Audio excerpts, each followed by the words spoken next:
नमस्कार, journalist talk में आपका स्वागत है और हम बात कर रहे हैं राजस्थान की राजनीति पर। प्रधानमंत्री नरेंद्र मोदी की सभा हुई, उससे पहले राहुल गांधी की सभा हुई जयपुर के अंदर, और दोनों ही सभा होने के बाद में चुनावी माहौल एकदम से शिखर पर पहुंच गया है, क्योंकि कहा जा रहा है कि भाजपा की पहली सूची इसी सप्ताह आ सकती है। राजस्थान के जो उम्मीदवार हैं डी श्रेणी की, जो डी कैटेगरी यानी कि जहां भाजपा 3 बार से ज़्यादा हारी है।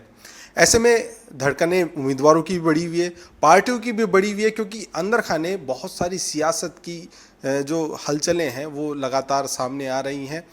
समझने की कोशिश करेंगे। वरिष्ठ पत्रकार हरीश पाराशर जी हमारे साथ हैं, दोनों ही सभाओं की बात करेंगे और उसके अंदर की खबर क्या रही उस पर भी बात करेंगे। हरीश जी, आपका स्वागत है। जी। हरीश जी, प्रधानमंत्री नरेंद्र मोदी की सभा की बात करेंगे। सबसे पहले प्रधानमंत्री नरेंद्र मोदी की सभा हुई और उन्होंने राजस्थान फोकस रहा हालांकि, लेकिन फिर भी कई मायनों में जो मंच पर जो दिखा उसको लेकर तरह तरह की खबरें सामने आ रही हैं कि वसुंधरा राजे को लेकर, उनका कद और उनके जो तवज्जो को लेकर भी सवाल उठ रहे हैं। लोग जानना चाहते हैं आखिर ऐसा क्या चल रहा है राजस्थान की राजनीति में। देखिए, पीएम जब राजस्थान आए कल, उसके पहले आपको ध्यान होगा कि महिला आरक्षण को लेकर के बहुमत के साथ, ज़बरदस्त बहुमत के साथ, यानी सर्वसम्मति कह सकते हैं आप उसको, वो विधेयक जिसको नारी वंदन विधेयक बताया सरकार ने, वो पारित कर दिया। उसका रिफ्लेक्शन यहाँ दिखा कि तमाम जो कार्यक्रम था, पूरा कार्यक्रम, उसके मंच संचालन से लेके तमाम व्यवस्थाएं महिलाओं के हाथ में रही। और ये उम्मीद की जा रही थी कि पीएम यहाँ आएंगे तो हो सकता है कि महिलाओं को नेतृत्व सौंपने को लेकर कोई घोषणा कर दें, लेकिन आमतौर पे राजनीति में ऐसी घोषणा होती नहीं है कि मंच से कोई कह दे कि नहीं आपका मुख्यमंत्री दावेदार ये होगा। लेकिन फिर भी कयास लगाए जा रहे थे कि हो सकता है कि वसुंधरा राजे को लेकर के, मुख्यमंत्री के दावेदारी को लेकर के कोई संकेत नरेंद्र मोदी कर जाए। लेकिन पूरी सभा को आप देखें ओम जी, तो ये लग रहा है कि पूरा फोकस ये था कि नरेंद्र मोदी खुद हावी थे, खुद उनको अपनी योजनाओं पर भरोसा था, केंद्र की नीतियों पर भरोसा था, और किसी नेता को उन्होंने, सिर्फ प्रदेश अध्यक्ष के अलावा किसी नेता को अपने साथ नहीं रखा। आपको ध्यान होगा जो ओपन कार में वो जनता के बीच निकले तब भी सिर्फ सीपी जोशी उनके साथ थे। तो ये भी उन्होंने संदेश दिया कि पार्टी में, संगठन के जो लोग हैं वही सर्वे सर्वा, व्यक्ति विशेष की यहाँ पूजा नहीं होती। तो कहीं कहीं वसुंधरा राजे को लेकर के जो कयास चल रहे थे वो अब ये ठंडे बस्ते में चले गए लगते हैं, ऐसा मेरा मानना है। हरीश जी, आप जो कह रहे हैं कि ठंडे बस्ते में चले गए, हम राजस्थान की सियासत की बात कर रहे हैं केंद्रीय नेताओं को लेकर। राहुल गांधी की बात करते हैं, राहुल गांधी यहाँ आते हैं, सभा करते हैं, फिर अगर वो फिर इंटरव्यू देते हैं, इंटरव्यू में कहते हैं कि एक तरफ मुख्यमंत्री और पूरी सरकार के मंत्री कह रहे हैं कि सरकार वापस से रिपीट कर रहे हैं हम, और बहुत भारी समर्थन के साथ हम वापस से सत्ता में आ रहे हैं। दूसरी ओर राहुल गांधी कहते हैं जयपुर में सभा करने के बाद में कि वहाँ कड़ा मुकाबला है। ऐसे में और अभी प्रदेश राजनीति, प्रदेश की भाजपा की बात करी हमने, अंदर खाने बहुत सारी नाराजगियां और वो चल रही हैं। तो ऐसे में यहाँ की राजस्थान की सियासत को लेकर आप क्या कहेंगे, क्योंकि दोनों तरफ, दोनों ही पार्टियों में असमंजस की स्थिति बनी हुई है। बिल्कुल, आप कह सकते हैं कि बीजेपी हो या कांग्रेस, हम जब बात करते हैं कि चुनाव कार्यक्रम घोषित होने के साथ ही ये कहा जाता है कि रणभेरी बच गई है, लेकिन यहाँ रणभेरी बच चुकी है। यहाँ नेता अपने अपने घोड़े खोल रहे हैं, लेकिन अभी सबका सवाल ये है कि टिकट कौन देगा, किसको मिलेगा, बागी कितने होंगे, राजनीतिक दलों में आवाजाही भी होगी, कोई राजी होगा, कोई इस्तीफा देगा, कोई दूसरे दल में जाएगा। तो बड़ा सवाल है, क्योंकि राहुल गांधी जब ये कहते हैं कांग्रेस के लिए कि राजस्थान में मुकाबला कांटे का है, तो जाहिर है कि कोई न कोई संदेश है।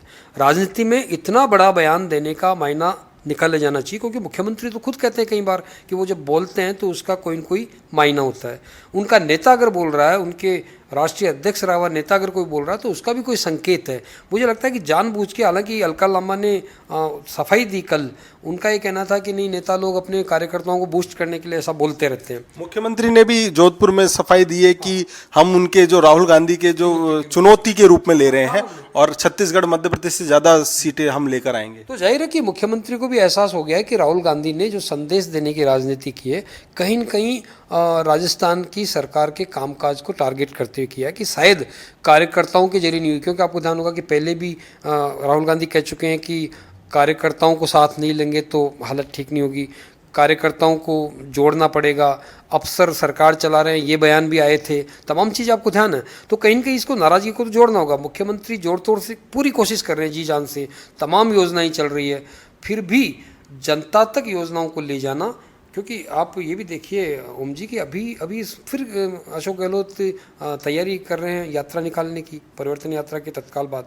तो ये कहीं न कहीं अभी डर तो है ही पार्टी के अंदर कि ऐसा नहीं हो कि ये योजनाओं का ढोल पीटते रह जाएं, लेकिन नतीजा कुछ निकले नहीं। तो अभी देखिए, अब तो और नई चीज़ें आएंगी, नए नए कार्यक्रम आएंगे। हो सकता है कि आचार संहिता लागू होने के पहले सरकार बहुत बड़ी लोक लुभावन घोषणा भी कर दें। तो अभी उम्मीद है कि लोक लुभावन घोषणाएं जिस तरह से लगातार योजनाएं आ रही है।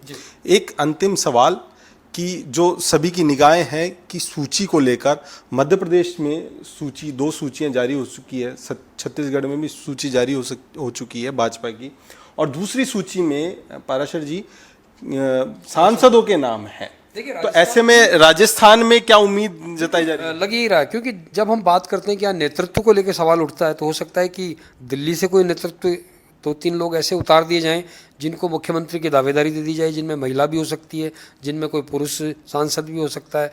तो ये कयास है, लेकिन सवाल ये है कि बीजेपी की अभी तक सूची नहीं आई, ये चिंताजनक है, क्योंकि 2 राज्यों में अपनी लिस्ट, पहली दो लिस्ट तो उन्होंने मध्य प्रदेश में जारी कर दी, छत्तीसगढ़ में पहली लिस्ट जारी हो गई, राजस्थान में एक भी सूची नहीं आई। लेकिन कह ये रहे हैं कि शायद प्रधानमंत्री का चूंकि दौरा हो चुका है और 1-2 दिन में आ जाएंगी। सवाल जहां कांग्रेस की सूची आने का है, उसमें ये कहा जा रहा है कि अभी चूंकि सीईसी की बैठक ही जो है 10 अक्टूबर के आसपास होगी, तो ऐसा लगता नहीं कि कांग्रेस 10 अक्टूबर से पहले कोई सूची निकालेगी। हमारे यहाँ मान्यताएं भी है, 7 पक्ष में कहीं काम नहीं होते, फिर नवरात्र आ जाएंगी, तो राजनीतिक दलों में अब कुछ छिटपुट सूचियाँ आएंगी जहाँ जहाँ ये कमज़ोर महसूस कर रहे हैं। तो मैं जहाँ तक मानता हूँ कि बीजेपी की सूची इस सप्ताह में, पहली सूची चाहे 2-5 लोगों की हो, वो आ जाएगी। कांग्रेस की में हमें अक्टूबर तक, पहले सप्ताह तक वेट करना पड़ेगा शायद। तो उम्मीद सभी को है, उम्मीदवारों को। राजस्थान पत्रिका ने पहले ही बताया था कि डी और जो ए कैटेगरी की जो सूची है वो लगभग तैयार हो चुकी है, और जैसा हरीश पराशर जी ने बताया कि जो जल्द ही इसी सप्ताह में ये सूची जारी हो सकती है। अब देखना ये कि जैसे मध्य प्रदेश में सांसदों को शामिल किया गया है सूची में, ऐसे राजस्थान में भी किया जाता है या नहीं किया जाता है ये ऐसा प्रयोग। और लगातार अपडेट के लिए, तमाम अपडेट के लिए जुड़े रहिए पत्रिका.com और पत्रिका टीवी पर। मुझे दीजिए इजाज़त, नमस्कार।